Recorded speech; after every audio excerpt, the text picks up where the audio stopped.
Tahukah Anda, otak merupakan bagian tubuh yang paling penting bagi manusia?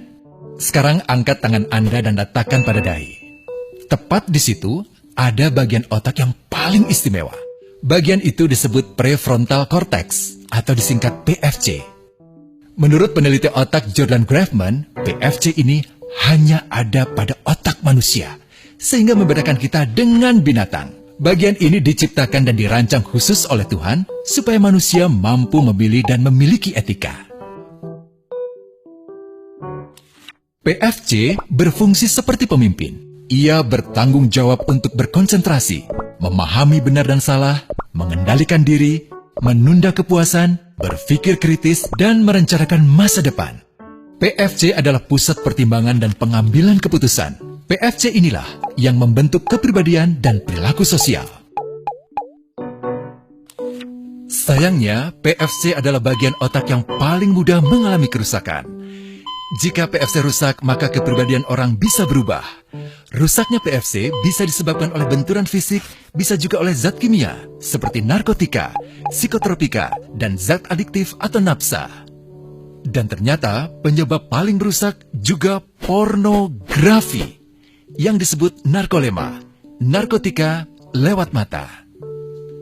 Bagaimana pornografi mempengaruhi otak dan pikiran kita? Adi, remaja 12 tahun, melihat gambar di TV yang menjurus ke porno. Awalnya, ia merasa kaget dan jijik. Ini karena sistem limbik di otak Adi menjadi aktif. Sistem limbik mengatur emosi juga keinginan makan, minum, dan berhubungan seksual. Sistem limbik ini kemudian mengaktifkan zat kimia otak bernama dopamin. Dopamin memberi rasa senang, penasaran, sekaligus kecanduan. Zat ini juga aktif jika orang mengkonsumsi nafsa. Oleh karena itu, sifat candu pornografi sama dengan sifat candu nafsa. Otak akan mengingat apa yang membuat Adi senang dan bagaimana ia memperolehnya. Jika Adi mendapatkan pembinaan akhlak, etika yang baik, dan patuh pada norma sosial, dorongan melihat pornografi, meskipun menyenangkan, akan ia abaikan. Namun karena hal itu tidak ada pada diri Adi, ketika ia sedang merasa bosan dan ingin mencari kesenangan, otak akan mendorongnya agar melihat pornografi lagi. Namun lama-lama, Adi bosan melihat jenis gambar yang sama, dan butuh yang lebih porno untuk memicu rasa senang. Sekarang, dengan internet, pornografi menjadi jauh lebih mudah didapat. Pertama, Adi membuka internet dan tidak sengaja melihat gambar yang menjurus ke porno. Berikutnya, ia sengaja membuka lagi untuk melihat yang lebih porno. Awalnya melihat yang sedikit terbuka, lama-lama semuanya terbuka. Awalnya melihat 1 menit, lama-lama 1 jam. Adi mengalami kecanduan pornografi. Bagaimana kerusakan PFC akibat kecanduan pornografi? Secara alamiah, dopamin dialirkan dari sistem limbik ke PFC.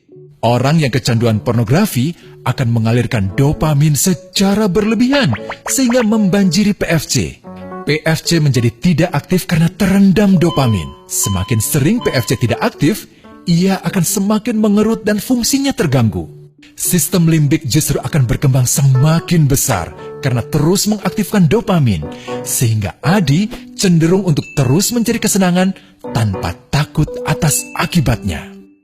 Jika tidak ditangani segera, Adi berpeluang besar menjadi pelanggan pornografi seumur hidup dan mengalami kerusakan otak di bagian PFC. Awalnya, ia akan kehilangan konsentrasi, penurunan kemampuan menimbang benar dan salah, serta berkurangnya kemampuan mengambil keputusan. Lama-lama, besar kemungkinan ia akan melakukan masturbasi, oral seks, hubungan seksual suka sama suka, dan mudah berganti-ganti pasangan seksual. Pernikahan dianggap tidak penting. Pasangan dianggap hanya sebagai objek seksual semata, cenderung merendahkan derajat dan kehormatan lawan jenis. Selera hubungan seksualnya pun tidak sehat dan seenaknya, kasar sampai tega memperkosa. Manusia jadi tidak ada bedanya dengan binatang. Inilah dampak yang terjadi akibat kerusakan PFC. Ahli bedah otak Donald Hilton Jr. mengatakan, jika difoto menggunakan alat magnetic resonance imaging, otak yang rusak akibat pornografi memperlihatkan hasil yang sama dengan otak yang rusak karena kecelakaan. Ia juga mengatakan, Berbeda dengan dampak nafsa yang merusak otak di 3 bagian, pecandu pornografi yang sudah melakukan hubungan seks dengan anak-anak mengalami kerusakan otak di 5 bagian. Terbukti, pornografi pada anak lebih bersifat merusak karena PFC belum matang dengan sempurna.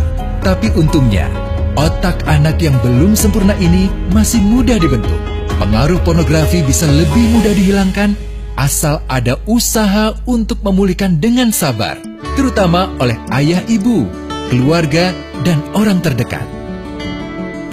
Pelajari bagaimana mencegah dan menangani anak yang terkena pornografi.